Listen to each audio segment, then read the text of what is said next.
উল্লেখিত বিষয়ের উপরে বক্তব্য রাখার পূর্বে সংক্ষিপ্ত আলোচনা হবে আপনারা কারা, আপনাদের একটু পরিচয় এবং যারা এই বক্তৃতার মাঠে বক্তব্য পেশ করেন তারা কারা। আপনাদের পরিচয়ে মহান আল্লাহ বলেন অকালু সামি'না ওয়া আতা'না। শ্রোতা হচ্ছে ওরাই যারা শোনে ও মানে। শুনে মানতে হয়, এটা নীতি। এই জন্যই হক কথা শুনতে হয়। আল্লাহ তাআলা আপনাদের ব্যাপারে বলেন ফাসআলু আহলা যিকরি ইন কুনতুম লা তা'লামুন বিল বায়িনাতি ওয়াজ যুবুর। হে দুনিয়ার অজানা মানুষ, তোমরা জানা মানুষের নিকটে জানো প্রমাণ সহকারে। আপনাদের এখানে আল্লাহ তাআলা দুইটি খুব গুরুত্বপূর্ণ কথা বলেছেন। তার একটি কথা হচ্ছে যাকে দাওয়াত দিয়েছেন তাকে জানা হতে হবে। প্রয়োজনে 5 জন 7 জনকে জিজ্ঞাসা করতে হবে অমুক ব্যক্তিকে আমরা বক্তব্য শোনার জন্য দাওয়াত দিতে চাচ্ছি, তিনি জানা কিনা। কেননা আল্লাহ তাআলা আপনাদেরকে বলছেন যে জানা মানুষের নিকটে জানতে হবে। দ্বিতীয় যেটা আল্লাহ আপনাদের বলেছেন সেটা হচ্ছে প্রমাণ সহকারে জানতে হবে। প্রমাণ ছাড়া ধর্মের কোনো কথা শোনাও যাবে না, মানাও যাবে না। বড় হুজুর বললেও হবে না, পীর সাহেব বললেও হবে না, বুজুর্গানে দিন বললেও হবে না। কিসের বুজুর্গানে দিন? স্বয়ং উমর রাদিয়াল্লাহু তাআলা আনহু যদি কোনো কথা বলেন, কথার পিছনে যদি কোনো প্রমাণ না থাকে তাহলে তা গ্রহণীয় হবে না। কিসের বুজুর্গানে দিন? স্বয়ং উমর রাদিয়াল্লাহু তাআলা আনহু যদি কোনো কথা বলেন, কথার পিছনে যদি কোনো প্রমাণ না থাকে তাহলে তা গ্রহণীয় হবে না। উমর মানে বিরাট মানুষ, উমর মানে খুব বড় মানুষ, উমর এত বড় মানুষ, উমর এত বড় মানুষ, উমর এত বড় মানুষ। আল্লাহর নবী বলছেন যে উমর আনতা তাসলুক ফি তারিকিন লা ইয়াসলুকু শাইতান ফি তারিকিকা। উমর তুমি যে রাস্তা দিয়ে হাঁটো ওই রাস্তা দিয়ে শয়তান হাঁটে না। বুখারী শরীফের হাদিস। আল্লাহর নবী বলছেন উমর তুমি যে রাস্তা দিয়ে হাঁটো ওই রাস্তা দিয়ে শয়তান হাঁটে না। বুখারী শরীফের হাদিস। এত বড় মানুষ যদি ধর্মের কোনো কথা বলে আর যদি প্রমাণ না থাকে তাহলে তা গ্রহণীয় হবে না। আপনাদের সাথে সংক্ষিপ্ত কথা শেষ করলাম। বিনীত অনুরোধ, পিছনে যারা দাঁড়িয়ে আছেন গল্প করছেন তারা একটু দয়া করে গল্প বন্ধ করুন। যে যেখানে আছেন দয়া করে আপোষে কথা বলা বন্ধ করুন। আমি আপনাদের জীবনের জন্য অত্যন্ত গুরুত্বপূর্ণ তথ্যবহুল সংক্ষিপ্ত বিবরণের চেষ্টা করছি ইনশাআল্লাহ। আমি ব্যক্তিগত কোনো কথা বা মানুষের কোনো কথা বলার চেষ্টা করব না ইনশাআল্লাহ।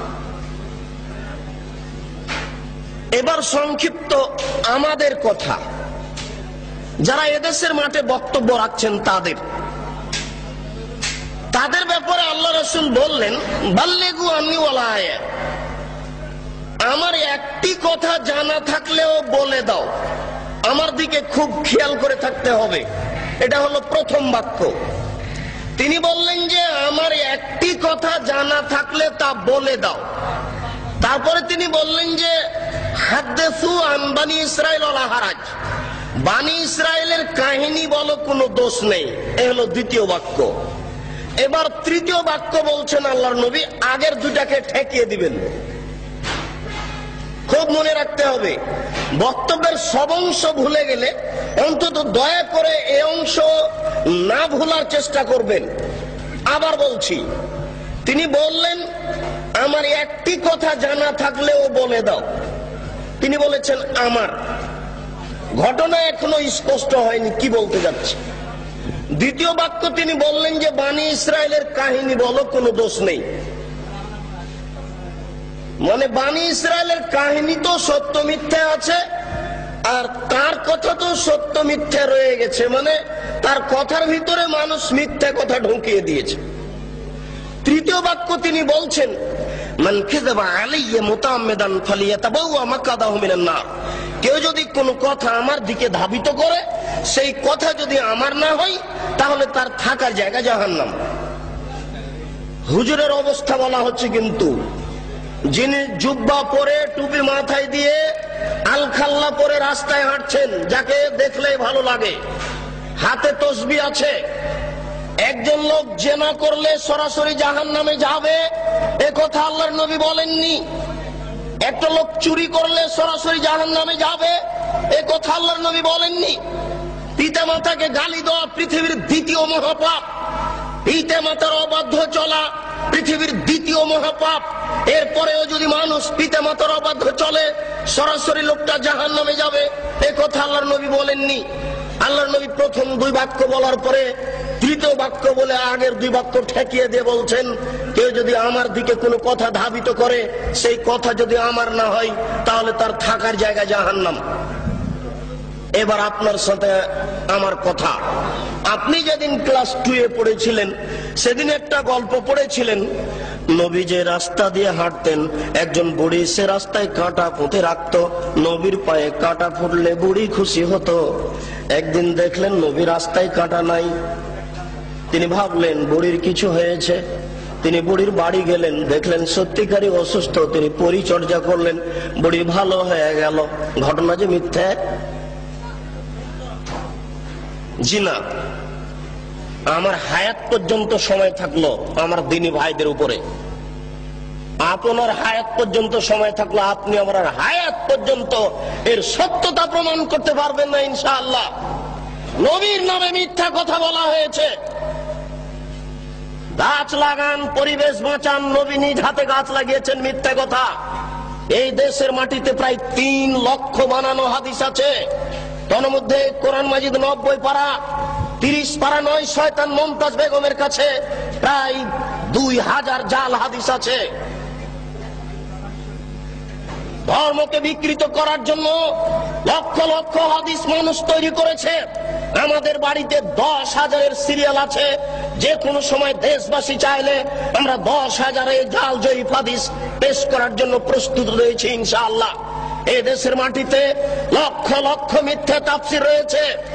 নবী ঈদের মাঠে গেলেন, একটি ছেলে কাঁদছে। নবী বললেন, তুমি কাঁদো কেন? আমি এতিম ছেলে। নবী বললেন, আমিও এতিম ছিলাম, আমি এতিমের অসুবিধা বুঝি। এই বলে তিনি কোলে নিয়ে আয়েশা রাদিয়াল্লাহু তাআলা আনহার কোলে তুলে দিলেন। আয়েশা তাকে কোলে নিয়ে আদর করলেন, নতুন পোশাক পরালেন। ছেলে খুশি হয়ে গেল। বাস্তবতার সাথে হাদিসের কথার অমিল আছে। রাসূল সাল্লাল্লাহু আলাইহি সাল্লামের বাড়িতে ভিক্ষুক ভিক্ষা পায় না। বহু ভিক্ষুক ফিরে গেছে, তার বাড়িতে ভিক্ষা দেওয়ার কোনো ব্যবস্থা নেই। সেই বাড়িতে নতুন পোশাক থাকলো, এটাই বা হয় কি করে?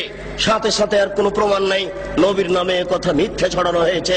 তারই ভিত্তিতে আপনারা ঈদের নামাজে নতুন পোশাক পরার জন্য প্রস্তুতি গ্রহণ করেছেন।